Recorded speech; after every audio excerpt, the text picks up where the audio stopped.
বিশেষ করে রমজানের রাতে, প্রত্যেক রাতে আল্লাহ সুবহানাহু ওয়া তাআলা বহু মানুষকে জাহান্নাম থেকে মুক্তির পরোয়ানা দিয়ে দেন।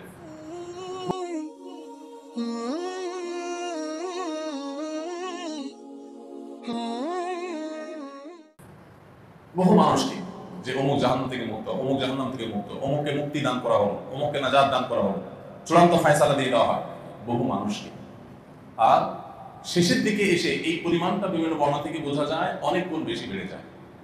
আল্লাহ সুবহানাহু ওয়া তাআলা রমজানের শুরু থেকে নিয়ে একেবারে অনেক দিন পর্যন্ত যত মানুষকে আল্লাহ সুবহানাহু ওয়া তাআলা ক্ষমা করেন, শেষের দিনগুলোতে আরো বেশি সংখ্যক মানুষকে আল্লাহ সুবহানাহু ওয়া তাআলা ক্ষমা করেন। তো সেই সুযোগটা আমাদের সামনে এখনো আছে। 5টা দিন মানে অনেক ব্যাপার। আমরা এই 5 দিনে চাইলে অনেক কিছু করতে পারি।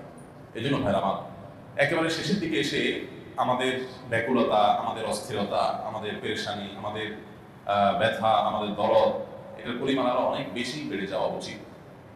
আল্লাহ সুবহানাহু ওয়া তাআলার কাছে চোখের পানি ফেলে এই রমজানের যে আমি সদ্ব্যবহার করতে পারলাম না, যার জন্য ইস্তিগফার করা দরকার, ক্ষমা প্রার্থনা করা দরকার। রমজানে যদি কেউ ক্ষমা না পায় তার কি হবে? ক্ষমা পেলাম না, ঠিক আছে, রমজানের পরে পাবো, ব্যাপারটা এত সহজ না। আপনারা সবাই সেই প্রসিদ্ধ হাদিস জানেন যে জিবরিল এসে নবী সাল্লাল্লাহু আলাইহি ওয়াসাল্লামকে বলেছেন, বাউদা মান আদরাকা রমাদান ওয়া লাম ইগফার লাহ, যে ব্যক্তি রমজান পাইল অথচ ক্ষমা আল্লাহর কাছ থেকে পাইয়ে নিতে পারলো না, এই ব্যক্তির জন্য নবী সাল্লাল্লাহু আলাইহি ওয়াসাল্লামের কাছে জিবরিল এসে অত্যন্ত কঠোর সতর্কবার্তা দিয়েছে যে এর ধ্বংস অনিবার্য, এ তো ধ্বংসপ্রাপ্ত, এটা কপাল পড়া, তো শেষ, যে রমজান পাইল অথচ ক্ষমা পাইল না। তো ভাইরা আমার, ক্ষমা পাইলাম কি পাইলাম না, এটা অনেক বড় একটা বিষয় এবং গুরুত্বপূর্ণ বিষয় রমজানের এই মাসে।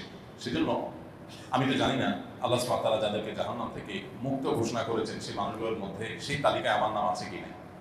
আমি জানি না আল্লাহ সুবহানাহু ওয়া তাআলা যাদেরকে ক্ষমাপ্রাপ্তদের তালিকায় রেখেছেন সেই তালিকায় আমার নামটা আছে কিনা।